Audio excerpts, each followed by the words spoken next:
चैत्र शुक्ल प्रतिपदा मराठी नवीन वर्षाची सुरुवात ह्याच दिवसापासून होते आणि चैत्र नवरात्र आणि राम नवरात्र सुद्धा ह्याच दिवशी सुरू होतं. म्हणजेच ह्या दिवसाला अनन्यसाधारण महत्व आहे. गुढीपाडवा, घरोघरी आपण गुढीपाडवा साजरी करत असतो. गुढी उभारून नवीन वर्षाचं स्वागत करत असतो आणि ह्याच दिवशी चैत्र नवरात्र आणि राम नवरात्र सुरू होते. आजच्या व्हिडिओमध्ये आपण चैत्र नवरात्रीच्या निमित्ताने आपल्याला महालक्ष्मी अष्टकम कसं सिद्ध करायचं आणि रामनवमी राम नवरात्राच्या निमित्ताने रामरक्षा कशी सिद्ध करावी त्या संदर्भातली माहिती आज आपण बघणार आहोत. तर चला व्हिडिओला सुरुवात करूया. नमस्कार सर्वांना, श्री स्वामी समर्थ. तुम्हा सर्वांचं आपल्या चॅनलमध्ये खूप खूप मनापासून स्वागत. आता रामरक्षा का सिद्ध करावी किंवा महालक्ष्मी अष्टकम का सिद्ध करावं. आता बघा, राम नवरात्र ह्या राम नवरात्रीच्या कालावधीमध्ये आणि चैत्र नवरात्रीच्या कालावधीमध्ये, आता राम नवरात्र म्हणजे जो काही 9 दिवसाचा कालावधी आहे तर तो 19 तारखेपासून 26 तारखेपर्यंत आलेला आहे आणि चैत्र नवरात्र जी काही आहे तर ती 27 म्हणजे चैत्र नवरात्र ही 27 तारखेला संपते. 19 तारखेपासून 27 तारखेपर्यंत. आता रामरक्षा कधी सिद्ध करावी तर आपल्याला ती 19 तारखेपासून 26 तारखेपर्यंत करायची आहे. आणि जे काही महालक्ष्मी अष्टकम जे मी मागच्या वर्षी सिद्ध केलं होतं, रामरक्षा पण सिद्ध केली होती, पण ह्या वर्षी खूप कमेंट झाले की ताई ती कशी सिद्ध करावी. तर आधी सांगते, 19 ते 26 रामरक्षा सिद्ध करायची आणि 19 ते 27 आपल्याला महालक्ष्मी अष्टकम म्हणजे महालक्ष्मी अष्टकमची जी सेवा आहे ती सिद्ध करायची आहे. महालक्ष्मी अष्टकम आपल्याला सिद्ध करायचं आहे. आता सिद्ध का करावं याचं कारण तुम्हाला सांगते. बघा, ह्या चैत्र नवरात्री राम नवरात्रीच्या कालावधीमध्ये आई भगवतीचं जे काही तत्व आहे ते खूप जास्त प्रमाणात जागृत झालेलं असतं आणि राम नवरात्री रामतत्व सुद्धा जास्त प्रमाणात जागृत झाले असतं. आता आपण रामरक्षाबद्दल बोलूया. रामरक्षा अतिशय दिव्य स्तोत्रम आहे जे माझ्या घरात बऱ्याच वेळा चालू असतं, तुम्हाला व्हिडिओमध्ये ऐकू पण येतं. रामरक्षा ज्या ज्या घरात पठण केली जाते त्या त्या घरात कधीही दुःख, संकट, अडचण, बाधा, आजारपण येत नाही. प्रभू श्रीरामांना आपण तीच प्रार्थना करत असतो की आपल्या प्रत्येक अवयवाचं रक्षण करणं. एखाद्या, आता समजा मी रामरक्षा सिद्ध केलेली आहे, एखादा आजारी व्यक्ती आहे तर मी रामरक्षाचा म्हणजे एखादा अंगारा घेऊन जर मी रामरक्षा पठण केली तर ते त्या व्यक्तीसाठी पण चांगलं आहे आणि माझ्यासाठी पण चांगलं आहे. रामरक्षा सिद्ध केल्यावर ते एकदाच रामरक्षा म्हटलं तरी त्याचा फायदा खूप जास्त प्रमाणात होतो. म्हणून आधी तो रामरक्षा आपल्याला सिद्ध करायची असते. त्याच पद्धतीने महालक्ष्मी अष्टकम अतिशय सुंदर, माझ्या नित्यसेवेमध्ये रोज महालक्ष्मी अष्टकम असतं आणि याचं खूप सुंदर फायदे अनुभव मला आलेला आहे. नक्की तुमच्यासोबत मी शेअर करेल. पण आजच्या व्हिडिओमध्ये रामरक्षा आणि महालक्ष्मी अष्टकम कसं सिद्ध करावं ना ते आपण बघूया. आता सगळ्यात आधी आपण रामरक्षा कुठून सुरू करायची. बघा, गुढीपाडव्यापासून ते रामनवमी पर्यंत रोज तुम्हाला 9 वेळा जरी तुम्ही रामरक्षा म्हटली, दररोज 9 वेळा रामरक्षा म्हणायची. 9व्या वेळी म्हणजे 9व्या वेळा म्हणून झाली की मग फलश्रुती म्हणायची. फलश्रुती शेवटच्या वेळी म्हणायची. म्हणजेच काय, पहिल्या 8 वेळा 1 ते 9 ओव्यांपर्यंत तुम्हाला म्हणायचं. आणि 10वी जी ओवी आहे की एताम राम बलोपेताम रक्षा या सुकृती पटे, तर इथून फलश्रुती सुरू होते. मग तुम्हाला काय करायचं आहे, रोज तुम्ही 9 वेळा जरी म्हटली, आता कोणी 12 वेळा म्हणतं, कोणी 13 वेळा म्हणतं, पण हे तुम्ही 9 वेळा जरी म्हटली, 9 वेळा 9 दिवस तुम्हाला रामरक्षा म्हणायची आहे. शक्यतो एकाच वेळी बसायचं, एकदाच बसायचं. म्हणजे एकदा बसायचं म्हणजे एकाच वेळेला बसायचं. जर मी पहाटे केलं तर उद्या पण मी पहाटे करणार. तर सुरुवातीचे आता मी 9 दिवस पठण करणार आहे. तर पहिल्या दिवशी मी कसं वाचेल तर 1 ते 8 वेळा मी 1 ते 9 ओव्यांपर्यंत वाचेल आणि जेव्हा मी 9व्यांदा वाचायला गेल तेव्हा मी सगळं वाचेल फलश्रुती सहित. या पद्धतीने तुम्हाला वाचायचं आहे. आता हे तुम्हाला 9व्या दिवशीपर्यंत सेम वाचायचं आहे. म्हणजे फलश्रुती रोज शेवटच्या वेळी घ्यायची, तेव्हा ती खऱ्या अर्थाने रामरक्षा सिद्ध होते. आता रामरक्षा पठण केल्याने काय होतं तुम्हाला सांगते. आपलं आरोग्य चांगलं राहतं, कुठलीही वाईट बाधा, कुठलाही संकट आपल्यावर येत नाही. त्याच्याबरोबर महाबली हनुमानाची सुद्धा कृपा आपल्यावर राहते, कारण त्यांना काय आवडतं तर त्यांना प्रभू श्रीरामांची सेवा आवडते.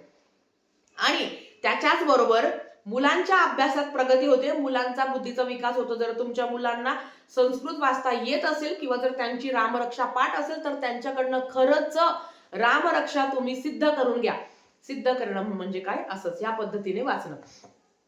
जेव्हा तुम्ही ते वाचाल तेव्हा तुम्ही नित्य सेवेमध्ये रोज एकदा जरी रामरक्षा वाचली तरी त्याचे फायदे तुम्हाला खूप जास्त पटीने मिळणार आहे. या पद्धतीने रामरक्षा सिद्ध करायची असते. ताई आता तो मासिक धर्म आला तर मग तुम्ही थांबूनच घ्या, मग तुम्ही सिद्ध करूच नका. कारण शारदीय नवरात्रमध्ये, चैत्र नवरात्रीमध्ये रामरक्षा सिद्ध केली जाते.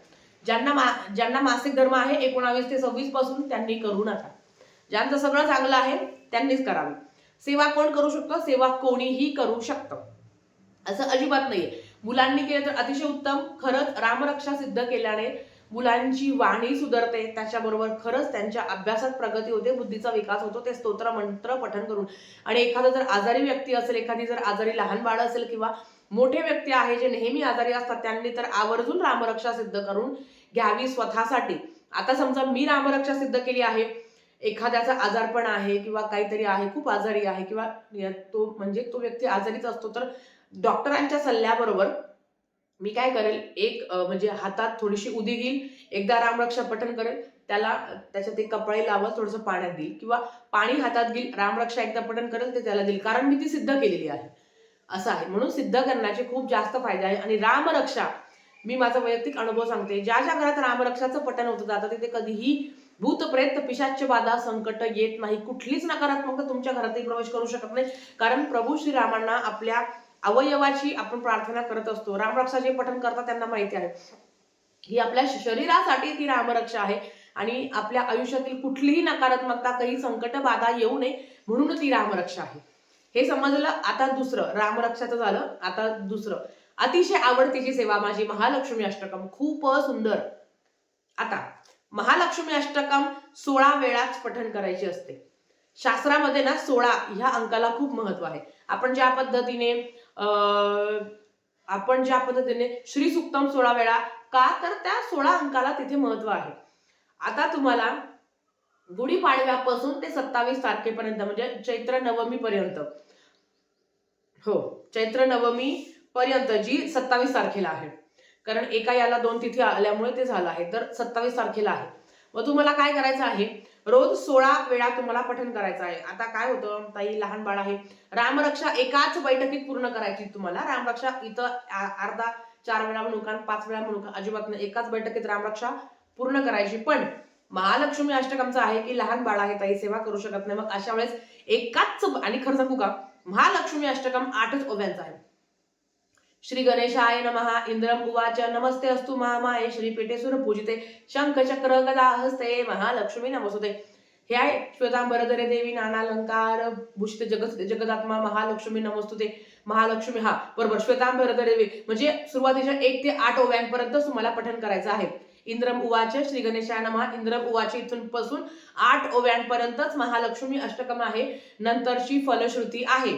तर मग कसं करायचं, जर तुम्ही एकाच वेळेस 16 वेळा पठण करणार असेल तर कसं करायचं, सुरुवातीच्या 1 ते 15 वेळा फक्त 1 ते 8 ओव्यांपर्यंत पठण करायचं. 1 ते 15 जेव्हा मी पठण करणार आहे तेव्हा मी 1 ते 8 ओव्यांपर्यंत पठण करेन आणि 16व्या वेळा संपूर्ण महालक्ष्मी अष्टकमचं मी पठण करेन. ते पण एका बैठकीत केलं तर सोन्याहून पिवळं. पण नाही जमत आहे तर ते तुम्ही 8 वेळा करू शकता. सकाळी 8 वेळा करा, संध्याकाळी 8 वेळा करा किंवा 4 वेळा, सकाळ दुपार संध्याकाळ रात्र, असं 4 वेळा पण तुम्ही करू शकता.